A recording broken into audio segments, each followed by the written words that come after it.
दोस्तों, कैसे हो? आई होप बहुत दिनों बाद आए हैं। तो आज के चैप्टर का नाम है केमिकल रिएक्शंस एंड इक्वेशंस। इस चैप्टर में तुम्हारे पास एग्ज़ाम में तुम्हारे लिए एक 5 नंबर का क्वेश्चन ज़रूर आएगा। तो चलिए स्टार्ट करते हैं बिना कोई टाइम वेस्ट किए। तो चलिए शुरू करते हैं। तो पहले हम पढ़ते हैं chemical reaction and equation. Chemical reaction पढ़ते क्या होते हैं? इन chemical reaction at least one of the following will occur. इस चैप्टर में हम पढ़ेंगे, क्या पढ़ेंगे? Change in state. First, change in state. Chemical reaction में चेंज इन स्टेट कैसे होता है। सेकंड, हम पढ़ेंगे change in colour. Third, evolution of A gas. Change in temperature. Formation of A precipitate. Chemical equation की डेफिनेशन क्या है आपको मैं बता देता हूँ। केमिकल इक्वेशन की डेफिनेशन है a chemical is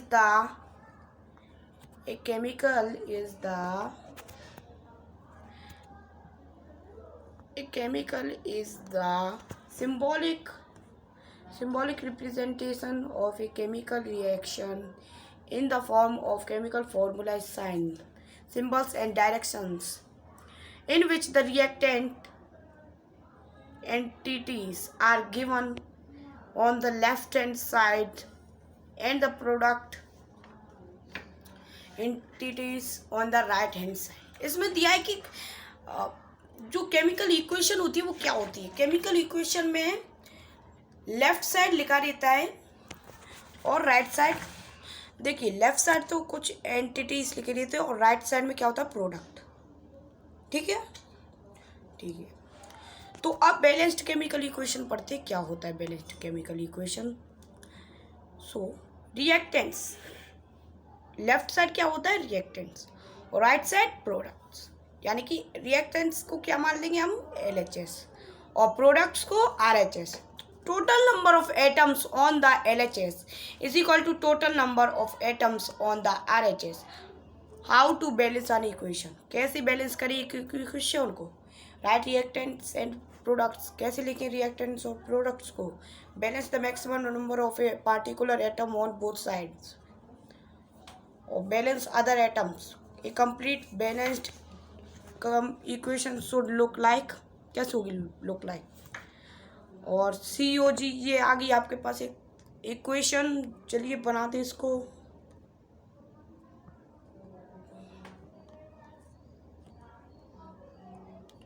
तो यहाँ पे हमें दिया है, देखिए यहाँ पे हमें दिया है COG प्लस 2H2G। यानी कि यहाँ पर क्या दिया है? कार्बन डाइऑक्साइड, यानी कि क्या हो जाएगा ये? कार्बोहाइड्रेट प्लस 2H2G, यानी कि क्या हो जाएगा? जल्दी बताएं। Hydrogen 340 atom CH3OH। Types of reaction पढ़ते हैं अब हम। ये बहुत ही इम्पोर्टेंट है इसलिए मैं आपको पढ़ा देता हूँ। तो पहले पढ़ते हैं कॉम्बिनेशन रिएक्शन क्या होता है। कॉम्बिनेशन रिएक्शन जिसमें कॉम्बिनेशन कंबाइन करे रिएक्टेंट्स, एक से ज़्यादा, 2 से ज़्यादा रिएक्टेंट्स क्या करें? कंबाइन, और सिखाएंगे कॉम्बिनेशन रिएक्शन। इसके एग्जाम्पल ले लेते हैं। CaOS plus H2O reacts to CaOH2AQ, calcium oxide water, calcium hydroxide.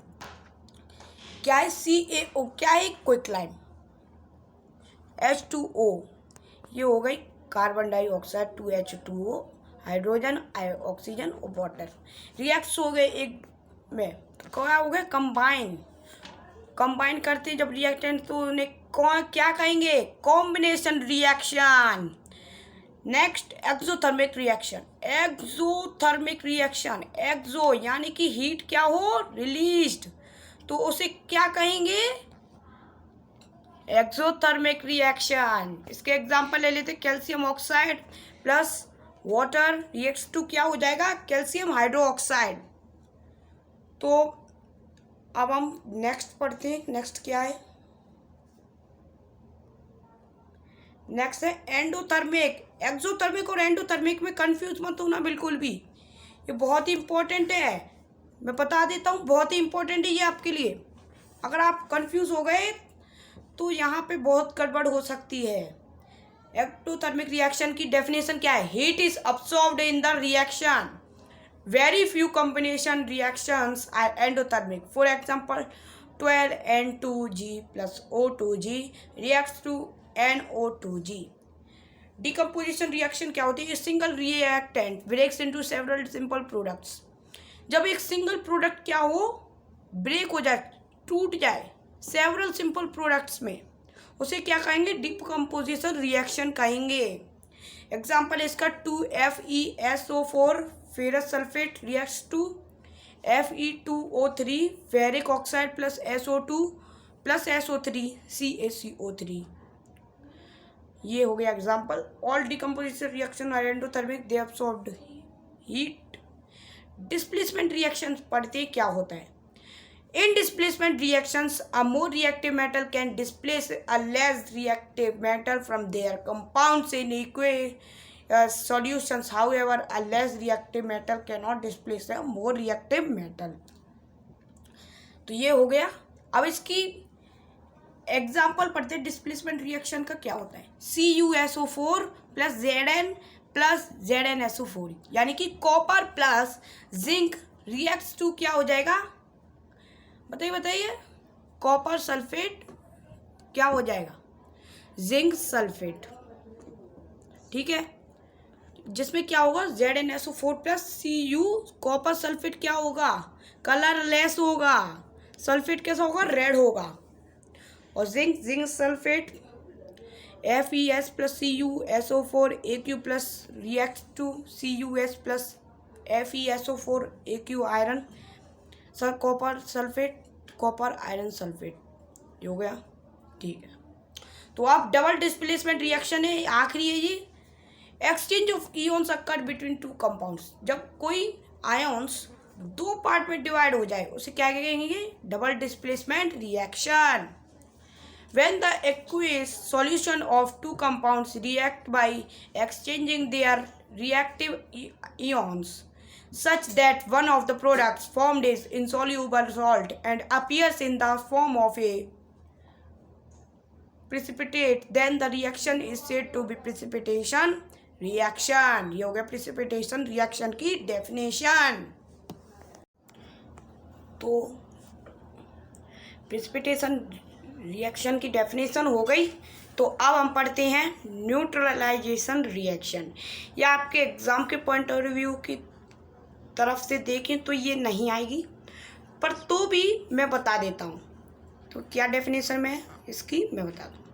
When an acid solution reacts with a base and the two exchange their respective ions such that only salt and water are products, then the reaction is called neutralization reaction।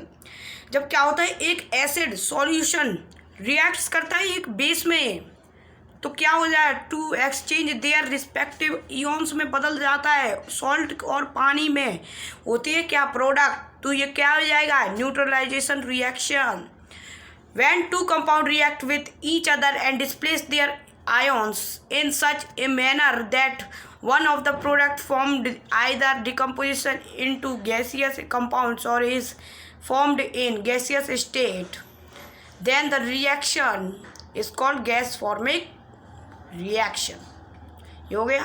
ठीक है, तो आप oxidation पढ़ते हैं, इसकी definition क्या होती है?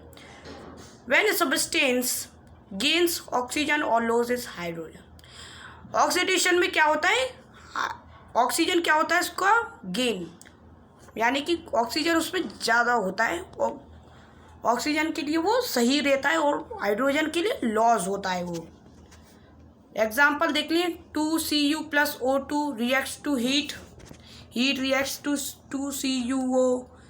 दूसरा भी है CuO plus H2 heat reacts to Cu plus H2O।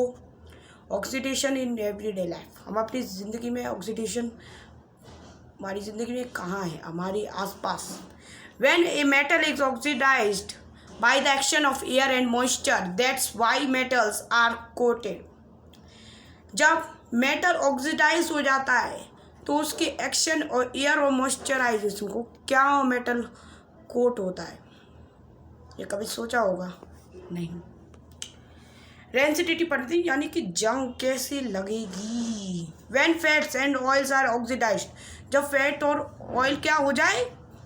Oxidise यानी कि रह जाए, तो क्या होगा? Their smell and taste change. उसका रखा अगर वो रखा रहे तो उसका स्मेल और टेस्ट कैसी हो जाएगी? चेंज हो जाएगी। That's why food is kept in air tight container. तभी आप लोगों ने देखा होगा जब भी आपके घर में बहुत सी चीज़ रखी रहती होंगी, जैसे कि मिल्क, एग्जाम्पल के लिए मिल्क ले लो, फ्रीज में क्यों रखते हैं? ताकि उसमें फटे ना, दूध फटे ना, क्योंकि उसमें अगर बाहर रखेंगे एयर टाइट कंटेनर में नहीं रखेंगे तो क्या हो जाएगा?